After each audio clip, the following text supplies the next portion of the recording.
What's up, my friends? This is Carlos, and in this video, we're going to be diving into the new webinar funnel that Russell launched last week. There's some interesting code and interesting features. So I'm going to show you after funnel hacking the whole thing, all the different steps, and then how to replicate some of them. So if you look, there's an opt-in page, and I'm going to go through it. The magic happened in that opt-in page. And after that, there are different confirmation pages, and you're going to see why. And each confirmation page can have a different message.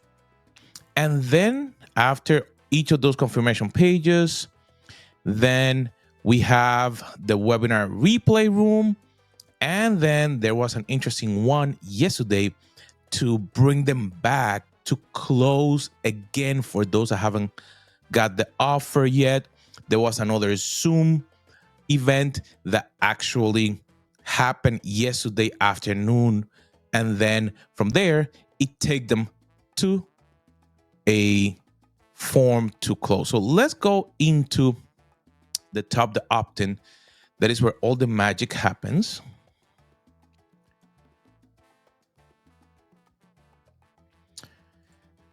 Let me close here. Okay. So this looked like a regular opt-in funnel. So it has an image, have a header, information about it, have a timer, and then it has information so you can get more details about it, some bullets, and then it has the bottom footer. So very simple funnel in there, but the magic happened. You see that there's two buttons. There's this one in here, and there's this one in here, and it both are set up to open pop-up. So let's open this pop-up. And you're going to see that what is happening here is that it's presenting a survey. But you're going to say, wait a minute, we don't have surveys yet in 2.0. There's a way to do it. I have a tool that could create it. But in here, they use some custom code to actually create those surveys. And I'm going to show you what it is. But each of this is a flex element that actually have an icon and then a couple of subtitles. And then the magic of this happen when you go into the flex element and we go into the custom attribute. And each one of these have a custom attribute of data sales funnel workshop and a value. And all that this is doing is that when one of these flex containers is selected, that you click on it, this value is what's going to be assigned to. So we're going to see that if I go, this is the first one, ecom. When I click on the next one, is info product. Next is agency. And the last one is just starting. Okay. When you select one of these, assign that value. And the next thing that's going to happen is that you're going to continue and fill out a form. But where's the form? The form is hidden. So this is step 101. Then in step 2, we have just a form with name, last name, and email. Where is this information stored? There's another hidden value in here. Let me just go back. There is this last value in here. When I show it, is what sales funnel workshop would you like to join? That's what it's selecting on the top. It's selecting in here. When you click one of those, remember the value, it's going to assign that. And this is a custom type, so it's going to be stored in the customer's profile. So we're going to hide this. And then we're going to hide this so you can see it working. Okay.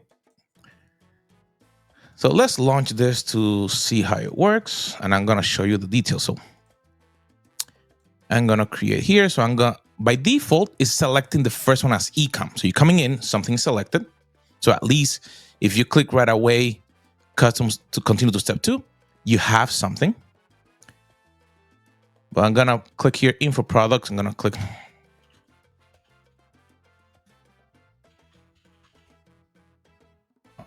Okay.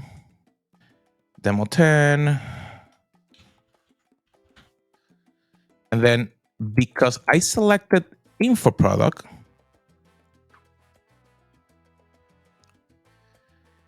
look, the confirmation page that goes on the top goes to that one that I selected.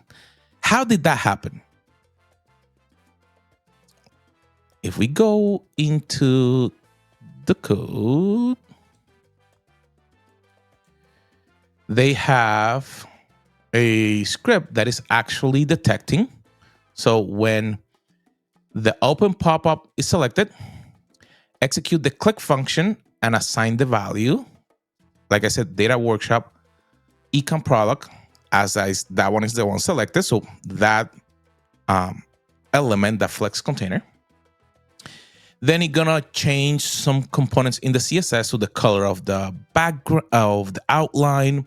It's gonna change to the dot with the circle instead of the empty circle. And then it's assigning that value to a value variable. And the reason for this is so we can make that distinction where we're gonna send them. So in here you see that is detecting ecom, and then it's setting up the where to go in the button. And then you assign the value where you want to go. So in this case, you remember that at the beginning I showed you that there were 4 different landing pages for the confirmation. This is where it's gonna decide where it's going to send you. And then it changes the value for how the second form is available. So as soon as you click, it sends you to the correct place. And as you see, you end up in the correct location and you have all the information. And there was a second funnel integrated into this that when you click in this, go to bonus training, this is an indoctrination funnel. So if I click in here, it actually have different values. In this one, I actually start customizing it for me, but this takes it to a different funnel that has 5 different videos where you take people through it. So that's what he was doing. He was actually taking them through basic training. So where is all this information stored? Let's go into the contacts for